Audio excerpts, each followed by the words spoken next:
The question is, do you acknowledge that climate change is an important issue caused by humans and that the OPPD board members need to help address it by working to reduce emissions from electricity?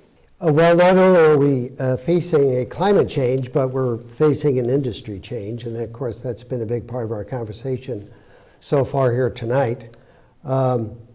With regard to coal, I mean, I can remember when low sulfur coal, which is mined up in northeastern Wyoming, was going to be the answer to a lot of our problems with the emission standards. Of course, now the emission standards are being changed, and a lot of our coal-fired plants are being switched over to natural gas, which makes good sense.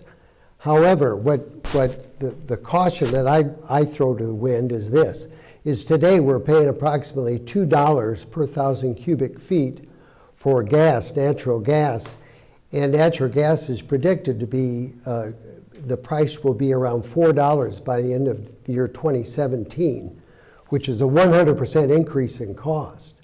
So as I mentioned earlier, the change that the path that we take down, the change that we make needs to be with a sense of urgency as well as with caution, because we need to ensure that the power supply that we do provide to the public is affordable.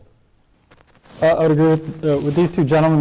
There's unequivocal scientific evidence that climate change is not only real, but it is caused by humans.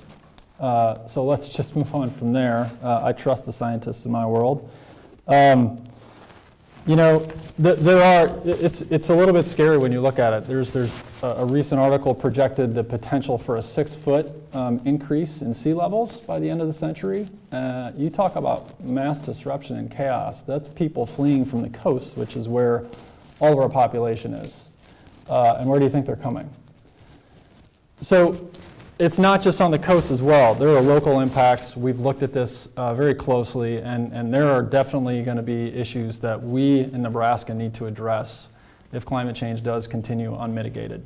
And that's just not about, that's not just a Birkenstock wearing sort of thing. This is an agricultural issue. It's a huge agricultural issue. With that said, the law requires OPPD to provide reliable, affordable, and environmentally sensitive power, right? So that doesn't mean that we are just going to immediately stop coal. We've got to be respectful, responsible, and we've got to be thoughtful about what this is going to look like. And that's something that I'm really well positioned to do, is to help OPPD think about what this transition needs to look like and to ensure that they move through it in a smart way, but yet quickly. And that's something I'm excited to work on.